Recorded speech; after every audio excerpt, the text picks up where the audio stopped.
तो ये लो student, finally मिल ही गया 25 फरवरी क्लास 12 केमिस्ट्री का एक वायरल पेपर। अगर आप भी 25 फरवरी को 12th केमिस्ट्री का पेपर देने जा रहे हो तो बस आप इस वायरल पेपर को लास्ट तक देख लेना। मैं गारंटी लेता हूं इस बार आपको केमिस्ट्री में 70 में 60 लाने से कोई रोक ही नहीं सकता।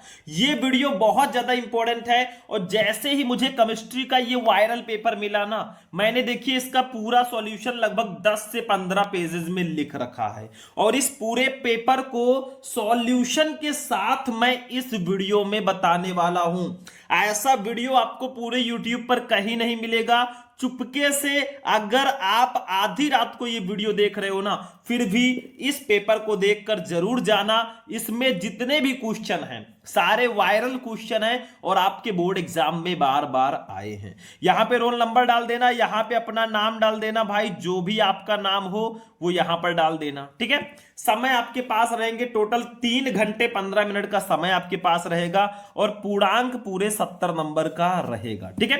कुछ नोट दिए गए हैं कि 15 मिनट आपको क्वेश्चन पेपर ध्यान से पढ़ना है। 15 मिनट क्वेश्चन पेपर पढ़िए। निर्देश दिया गया है कि सभी प्रश्न करना अनिवार्य है। प्रत्येक प्रश्न के निर्धारित अंक उसके सामने दिए गए हैं। गणनात्मक प्रश्नों में गणना के समस्त पद लिखिए। प्रश्नों के प्रासंगिक उत्तर लिखिए। जहां आवश्यक हो रासायनिक समीकरण दीजिए, क्योंकि ये केमिस्ट्री है, यहां पे रिएक्शन भी आएंगे, ठीक है। आप लोगों से एक ही रिक्वेस्ट है, अगर आपको ऐसे ही सारे सब्जेक्ट का वायरल पेपर चाहिए तो इस वीडियो पर सिर्फ 1000 लाइक्स आप लोग कर लेना और चैनल को सब्सक्राइब कर लेना और 1000 कमेंट कर देना कि मुझे और किस सब्जेक्ट पर आपको वीडियो चाहिए, मैं उस पर वीडियो प्रोवाइड करवा दूंगा, ठीक है। तो सबसे पहले देखो, सबसे पहले आपको बहुविकल्पीय प्रश्न दिए जाएंगे। देखो, इस प्रश्न पत्र के प्रत्येक खंड में 4 विकल्प दिए गए। सही विकल्प चुनकर उसे अपनी उत्तर पुस्तिका में लिखना है। यानी कि टोटल 6 क्वेश्चन आपको दिए जाएंगे ऑब्जेक्टिव, एक एक नंबर के 6 नंबर आपको मिलेंगे। जैसे का वाला क्वेश्चन देखो, बहुत ध्यान से समझना, ऐसा पेपर आपको कहीं नहीं मिलेगा, पूरा सॉल्यूशन मैं दूंगा, ठीक है। देखो, मानक हाइड्रोजन इलेक्ट्रोड का इलेक्ट्रोड विभव कितना होता है, बताओ। मानक हाइड्रोजन इलेक्ट्रोड का इलेक्ट्रोड विभव होता है 0.34 वोल्ट, -0.76 वोल्ट, 0.2 वोल्ट या 0.0 वोल्ट। तो इसका राइट आंसर होगा बच्चों 0 वोल्ट, मतलब 0.0 वोल्ट। ये मानक हाइड्रोजन इलेक्ट्रोड का इलेक्ट्रोड विभव होता है। खा वाला क्वेश्चन देखो, ये वाला क्वेश्चन भाई बहुत इजी है, थोड़ा न्यूमेरिक टाइप का है। देखो, 180 ग्राम जल में जल के कितने मोल होते हैं, बताओ। 180 ग्राम जल में जल के कितने मोल होते हैं? 1 मोल, 18 मोल, 10 मोल या 100 मोल? अरे भैया ये तो बहुत आसान है निकालना। देखो, हमें दिया गया है जल का भार, हमें दिया गया, सॉरी, जल का भार हमें दिया गया है भैया। कितना दिया गया है? 180 ग्राम जल दिया गया, तो 180 ग्राम लिख देंगे, 180 ग्राम, ठीक है। इतना कर दिया हमने।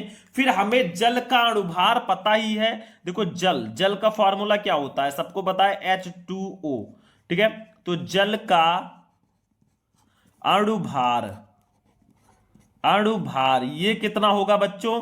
देखो, हाइड्रोजन का 1 होता है तो 2 हाइड्रोजन है तो आपका हो जाएगा 2 और प्लस ऑक्सीजन का 16, यानी कि कुल मिलाकर 18 हो जाएगा, ठीक है।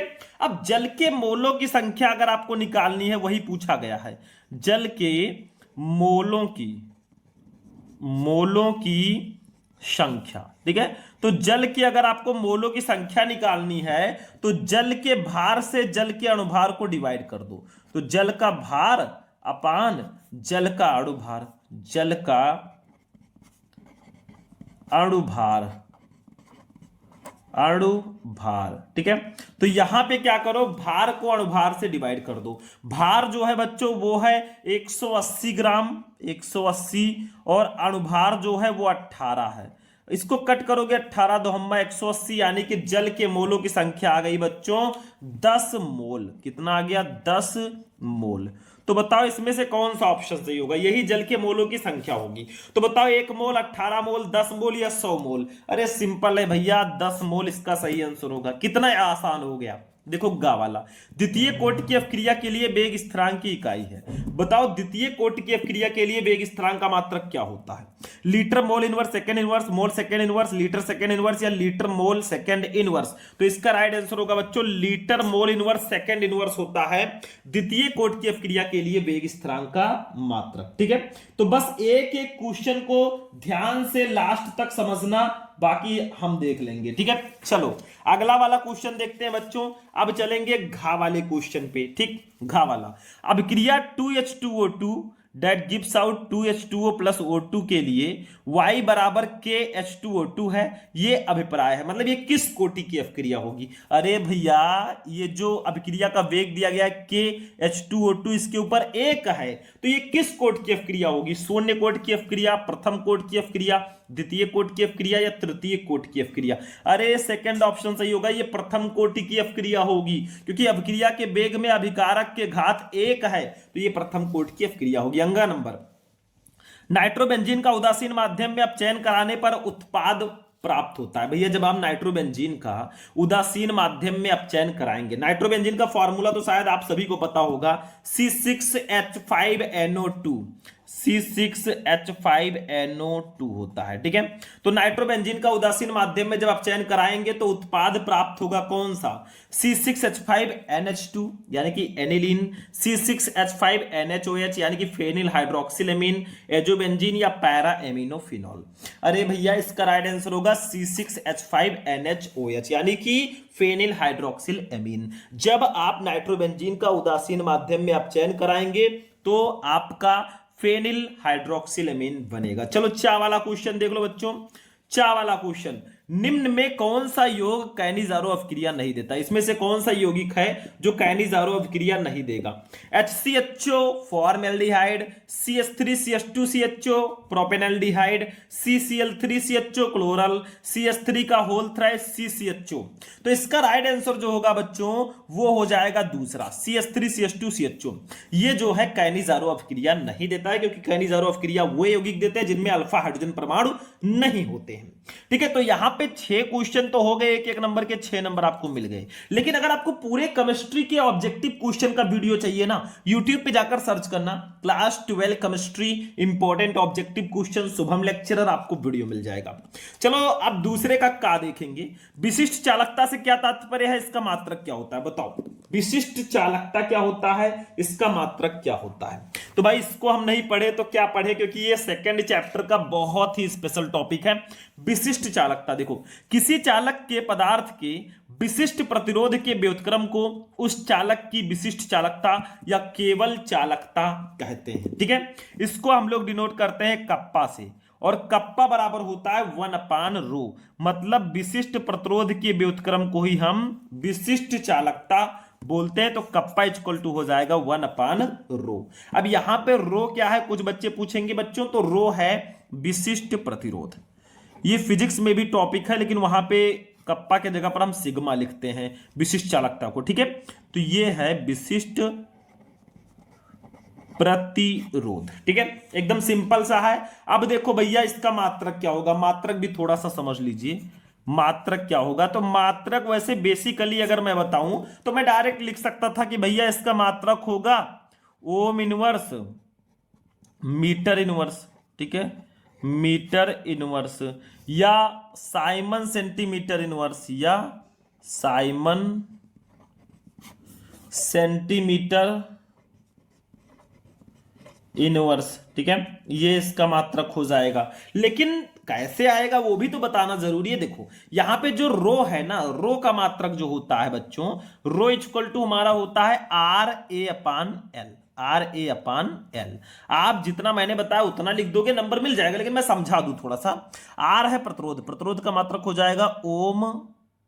ठीक है, A है क्षेत्रफल, क्षेत्रफल का मात्रक हो जाएगा मीटर स्क्वायर, और L है लंबाई, लंबाई का मात्रक तो मीटर होगा ही। ठीक है, तो मीटर स्क्वायर से ये मीटर कैंसिल हो जाएगा, तो हमारा जो रो का मात्रक आ जाएगा फाइनली ना, वो हो जाएगा बच्चों ओम मीटर।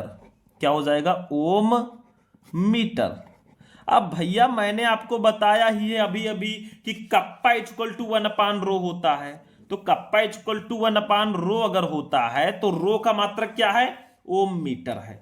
तो कप्पा इक्वल टू देखो 1 ओम मीटर हो जाएगा, ओम मीटर। अब ओम मीटर को जब हम ऊपर ले जाएंगे बच्चों ना, तो हमारा क्या होगा, कप्पा का मात्रक हो जाएगा। देखो ओम मीटर के ऊपर 1 रहता है घात में, तो ये ऊपर जाएगा तो ओम इनवर्स मीटर इनवर्स हो जाएगा। वही मैंने मात्रक लिखा था।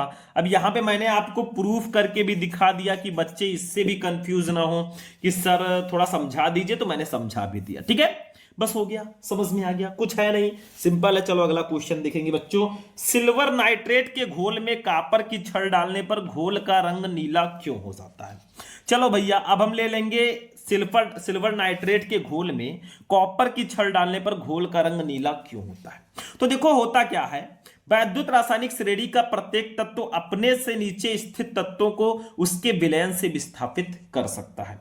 श्रेणी में कॉपर का स्थान सिल्वर से ऊपर है, अतः ये AgNO3 से निम्नलिखित अपक्रिया देगा।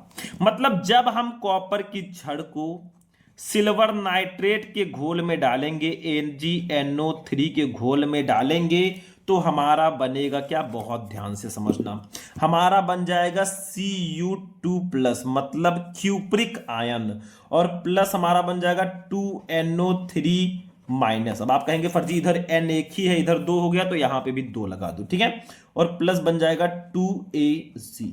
ठीक है, तो जब हम सिल्वर नाइट्रेट के घोल में हमने कॉपर की छड़ डाली, तो क्यूप्रिक आयन बन गया भाई, ये है cupric ion, cupric ion, cupric ion. और इसी क्यूप्रिक आयन के विद्यमान होने के कारण घोल का रंग नीला होता है। देखो लिखा है, इस प्रकार विलयन में क्यूप्रिक आयन विद्यमान होने से विलयन का रंग नीला हो जाएगा।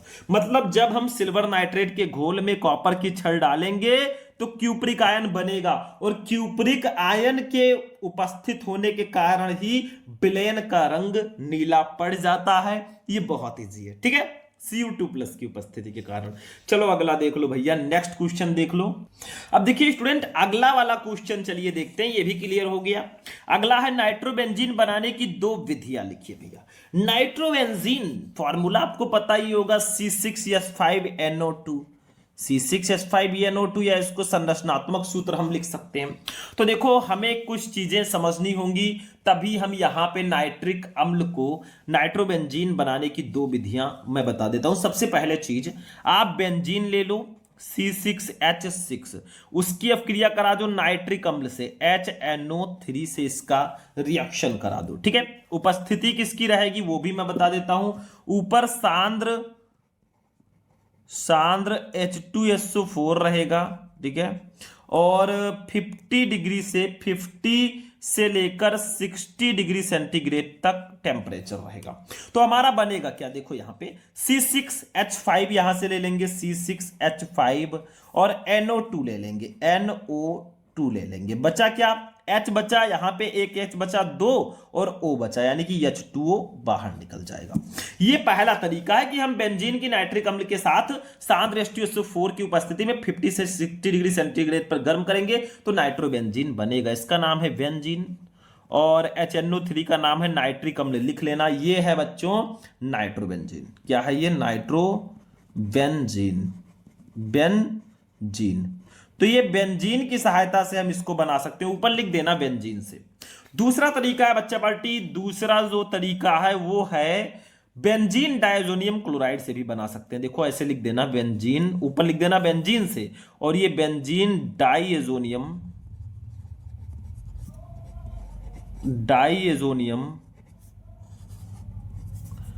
क्लोराइड से,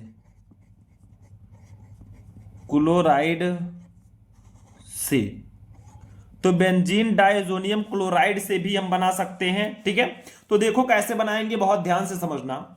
हम ले लेंगे बेंजीन डायजोनियम क्लोराइड, देखो इसका स्ट्रक्चरल फॉर्मूला हम ले लेंगे, ये देखो इसका स्ट्रक्चरल फॉर्मूला ले लेंगे N2Cl। देखो बेंजीन डायजोनियम क्लोराइड का फॉर्मूला होता है C6H5N2Cl। ठीक है, इसका हम रिएक्शन करा देंगे बच्चा पार्टी, किससे रिएक्शन कराएंगे, HBF4 से। HbF4 इसको बोलते हैं, ठीक है। तो इससे हम लोगों ने करा दिया है रिएक्शन। थोड़ा सा समझना, मतलब ये काफी ज्यादा इंपॉर्टेंट है। HbF4 से रिएक्शन कराया तो हमारा एक मध्यवर्ती यौगिक बनेगा। मतलब ऐसे एक बेंजीन रिंग हमने ले लिया है, देखो ये एक बेंजीन रिंग ले लिया बच्चों, और इसके ले लिया है, देखो ये एक बेंजीन रिंग ले लिया बच्चों, और इसके ऊपर हो गया है N2BF4, N2BF4 बन गया, ठीक है। लेकिन अभी हमारा नाइट्रोबेंजीन थोड़ी ना बना है, अब हम एक रिएक्शन फिर से कराएंगे। इसका रिएक्शन कराएंगे NaNO2, ठीक है, सोडियम नाइट्राइट, और कॉपर की उपस्थिति में इसको गर्म कर देंगे। तो हमारा फाइनल कंपाउंड बन जाएगा, उसका नाम होगा नाइट्रोबेंजीन। देखो ध्यान से, हमारा फाइनल अब कंपाउंड आएगा बच्चों, उसका नाम हो जाएगा नाइट्रोबेंजीन। देखो ये ऊपर लगा देंगे NO2, ये हो जाएगा नाइट्रोबेंजीन, ठीक है, बस हो गया। तो ऐसे हम दो तरीकों से बना सकते हैं। इसका नाम है बेंजीन, बेंजीन डाईएजोनियम, डाईएजोनियम, ठीक है, बेंजीन डाईएजोनियम क्लोराइड, क्लोराइड, ठीक है। इसका रिएक्शन हमने कराया तो ये बना, और उसके बाद में हमने NaNO2 के उस उपस्थिति में रिएक्शन करा दिया, तो हमारा फाइनल बन गया नाइट्रोबेंजीन, जो हमें बनाना था। तो दोनों तरीकों का आप स्क्रीनशॉट लेके रख सकते हो। पहला ये है, दूसरा ये है, ठीक है। हो गया बच्चों, चलो इसको भी हटाते हैं। ज्यादा टाइम हम एक क्वेश्चन पे नहीं दे सकते, क्योंकि पूरा पेपर हमें सॉल्व करना है। तीसरा, अब घा वाला क्वेश्चन भाई खुद से करो, बाकी मैं नीचे बताऊंगा। देखो, दो द्रवों ए तथा बी के वाष्प दाब क्रमशः 80 मिमी तथा 60 मिमी है। ए के 3 मोल तथा बी के 2 मोल मिलाने पर प्राप्त विलयन का कुल वाष्प दाब क्या होगा भैया? 2 नंबर। मतलब 4 नंबर के 2 क्वेश्चन भैया, 8 नंबर आपके, सॉरी 2 नंबर के 4 क्वेश्चन, 8 नंबर हो गया। तीसरे का देख लो थोड़ा ध्यान से। राउल्ट का वाष्प दाब अवनमन नियम लिखिए, इसकी सीमाएं लिखिए। भैया राउल्ट का नियम क्या होता है? अब ये नहीं समझोगे तो भाई क्या समझोगे?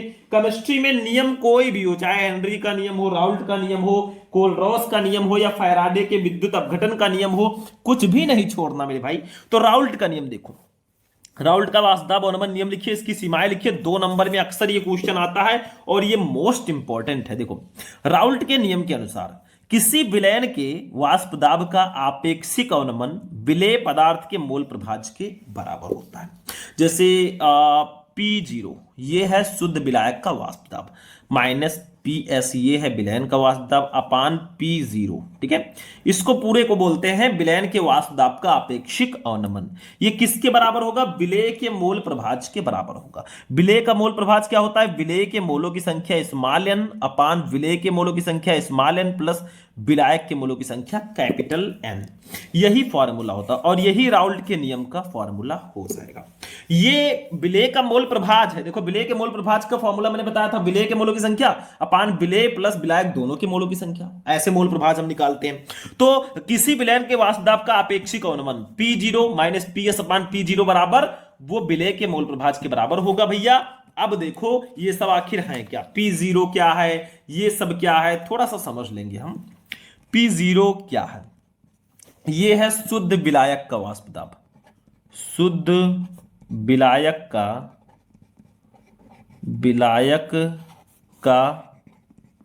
वाष्प दाब, ठीक है। PS क्या है बेटा? PS है विलयन का वाष्प दाब। क्या है? विलयन का वाष्प दाब, ठीक है। कुछ बच्चे कहेंगे सर जी स्मॉल n क्या है? तो ये है विलेय के मोलों की संख्या, विलेय के मोलों की संख्या, ठीक है। कुछ बच्चे कहेंगे सर जी कैपिटल N क्या है? ये है विलायक के मोलों की संख्या, विलायक के मोलों की संख्या, ठीक है।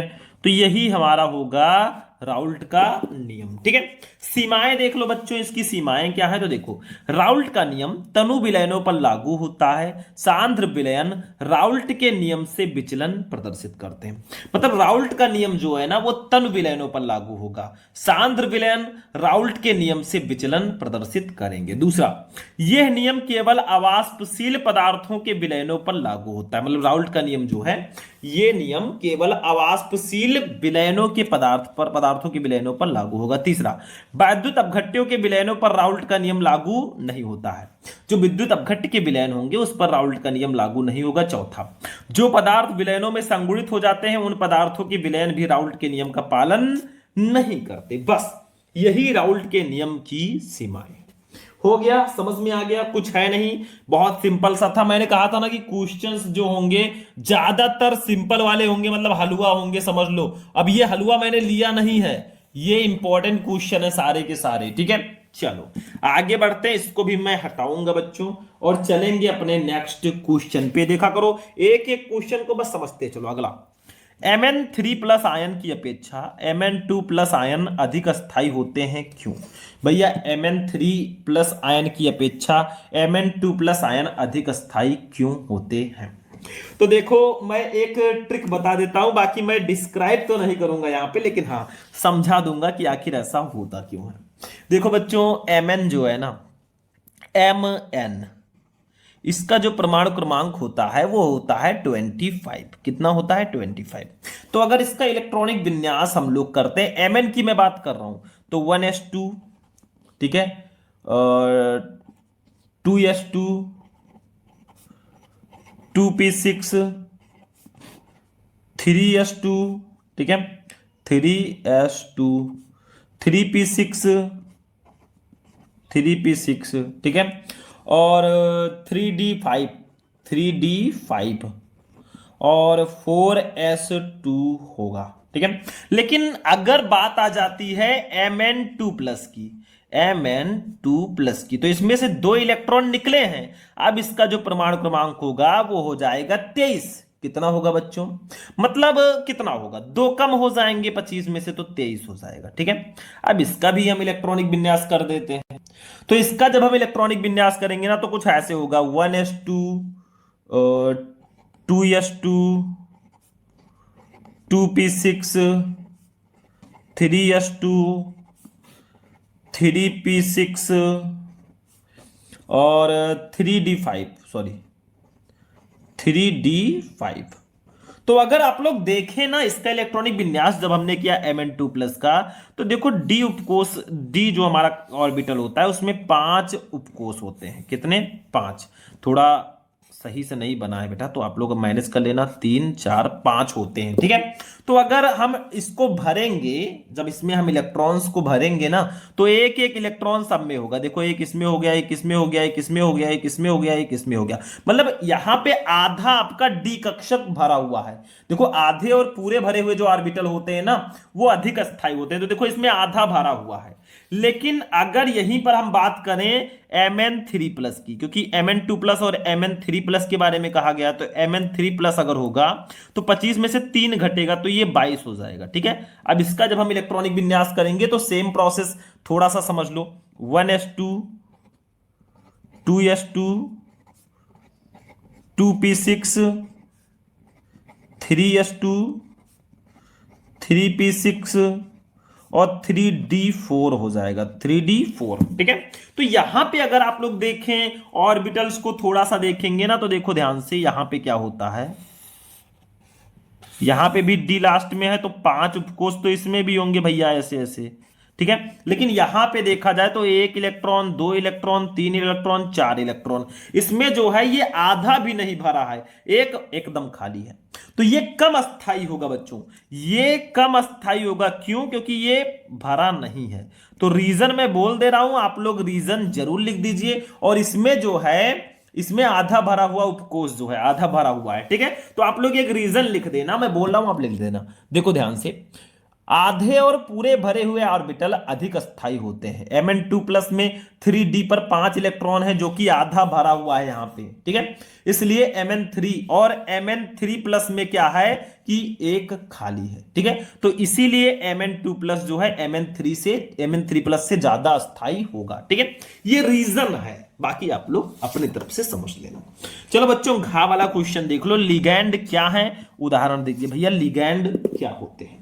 तो यहां पे थोड़ा सा हम समझ लेते हैं लिगैंड होते क्या हैं। देखो समझो लिगैंड क्या है। वो आणविक अथवा आयनिक स्पीशीज जो संकर यौगिक में केंद्रीय धातु परमाणु अथवा आयन से अस्थायी रूप से जुड़ी होती है, वही लिगैंड कहलाती है। जैसे इसको तो मैं बता चुका हूं ऑलरेडी, आखिरकार लिगैंड है क्या, ठीक है। लिगैंड के बारे में मैं थोड़ा बहुत आपको पहले से ही बता चुका हूं, लेकिन चलो थोड़ा सा हम समझ लेते हैं होता क्या है। एक मैं एग्जांपल ले लेता हूं, एग्जांपल, ठीक है। एक उपसा संयोजन यौगिक ले लेता हूं K4FeCN6, ठीक है। ये हमारा एक यौगिक है। अब इसमें एक चीज समझो, इसको हम लोग बोलते हैं केंद्रीय धातु परमाणु। केंद्रीय, ये आयन भी हो सकता है, केंद्रीय धातु परमाणु, ठीक है। अब इससे अस्थायी रूप से कौन जुड़ा है, आप खुद ही देख लो। इससे ये Cn अस्थायी रूप से जुड़ा है, तो ये Cn जो होगा ना लिगैंड होगा, यहां पे यही लिगैंड होगा। लिगैंड का मतलब ये Cn माइनस के रूप में होता है, ये लिगैंड है। क्यों? क्योंकि कहा गया है वो आणविक अथवा आयनिक स्पीशीज जो संकर यौगिक में केंद्रीय धातु परमाणु, देखो Fe से या आयन से अस्थायी रूप से जुड़ी होती है, वही लिगैंड होती है। तो केंद्रीय धातु परमाणु Fe है, इससे अस्थायी रूप से Cn माइनस जुड़ा हुआ है, यही लिगैंड है। एक एग्जाम्पल अगर हम और लेना चाहें, समझ लो एग्जाम्पल लेने में क्या आ जाता है मेरे भाई। देखो CuNH3 का 4, ठीक है, और 2 माइनस। इसमें अगर देखा जाए तो इसमें केंद्रीय धातु आयन जो है वो Cu है। देखो ये Cu जो है ना, केंद्रीय धातु आयन है। केंद्रीय धातु आयन भी हो सकता है, केंद्रीय धातु परमाणु भी होते हैं, आपको मैंने दिखाया केंद्रीय धातु आयन। और इससे अस्थायी रूप से जो जुड़ा है ना वो NH3 है। तो ये NH3 जो होगा बच्चों, यही लिगैंड होगा। तो वही कहा गया कि वो आणविक अथवा आयनिक स्पीशीज जो केंद्रीय धातु परमाणु या आयन से अस्थायी रूप से जुड़ा हो, वो लिगैंड होता है, ठीक है। बहुत सिंपल सा है। अभी आगे बहुत सारे क्वेश्चन हम देखेंगे, उसके लिए आप टेंशन मत लेना। चलो ये भी हो गया, ठीक है। तो यानी कि ये आपके इतने क्वेश्चन तो हो गए हैं, मतलब 4 क्वेश्चन यहां पर भी हो गए हैं। तो 2 गुणे 4 यानी कि 8 नंबर आपको यहां पर भी मिल चुके हैं। अब उसके लिए आप बिल्कुल बेफिक्र रहिए। 3-3 नंबर वाले क्वेश्चन में देखो ग्लूकोज तथा फ्रक्टोज में विभेद लिखिए। भाई इस क्वेश्चन को मैं आगे आगे आपको बताता रहूंगा, उसका टेंशन मत लेना, क्योंकि अभी तो मापी है मुट्ठी भर जमी हमने, अभी तो सारा आसमान ही बाकी है। चलो अगला देख लो ध्यान से। ये देखो भैया, खा वाला क्वेश्चन है बच्चों कि एरोमेटिक प्राथमिक एमीन को गैब्रियल थैलेमाइड संश्लेषण से क्यों नहीं बनाया जा सकता। ये भी काफी इंपॉर्टेंट है। इन सबको मैं आगे आगे कराता रहूंगा। आप लोग वीडियो कमेंट करके लिख देना सर फुल सॉल्यूशन। ज्यादा से ज्यादा कमेंट अगर आ गया, मैं इसका पूरा सॉल्यूशन दे दूंगा। गा संक्रमण तत्वों में जटिल यौगिक बनाने की प्रवृत्ति अधिक क्यों होती है। तो इसका आंसर मैंने लिखा था, ये नीचे देखो, गा वाला। संक्रमण तत्वों में जटिल यौगिक बनाने की प्रवृत्ति अधिक क्यों होती है। तो देखो संक्रमण तत्वों में जटिल यौगिक बनाने की प्रवृत्ति निम्नलिखित कारणों से अधिक होती है। सबसे पहले धातु आयनों का छोटा आकार, दूसरा धातु आयनों का उच्च नाभिकीय आवेश, तीसरा लिगैंड द्वारा प्रदान किए गए इलेक्ट्रॉनों के एकाकी युग्मों को ग्रहण करने के लिए उपयुक्त ऊर्जा के रिक्त द्विकक्षकों की प्राप्यता। बस यही 3 रीजन होता है जिसके कारण संक्रमण तत्वों में जटिल यौगिक बनाने की प्रवृत्ति ज्यादा होती है। बस हो गया, समझ में आ गया। तो यहां पे भी 4 क्वेश्चन 3 नंबर के, 12 नंबर लघुत्तरीय प्रश्नों के आएंगे। फिर 4-4 नंबर वाले भी 4 क्वेश्चन रहेंगे, 16 नंबर। देखो इसमें हाँ एक क्वेश्चन और है। देखो मानक इलेक्ट्रोड विभव क्या है, इलेक्ट्रोड विभव ई और मानक इलेक्ट्रोड विभव ई नॉट में संबंध स्थापित कीजिए। 4 क्वेश्चन हो गए, 12 नंबर। अब आएंगे 5वें क्वेश्चन पे, जो 4-4 नंबर वाले लघुत्तरीय प्रश्न रहेंगे। देखो एक रासायनिक अपक्रिया का ताप 290 केल्विन से बढ़ाकर 300 केल्विन करने पर अपक्रिया की दर दोगुनी हो जाती है। अपक्रिया की सक्रियण ऊर्जा का मान ज्ञात कीजिए। दिया है R = 8.314 joule kelvin inverse mole inverse. बहुत इंपॉर्टेंट है।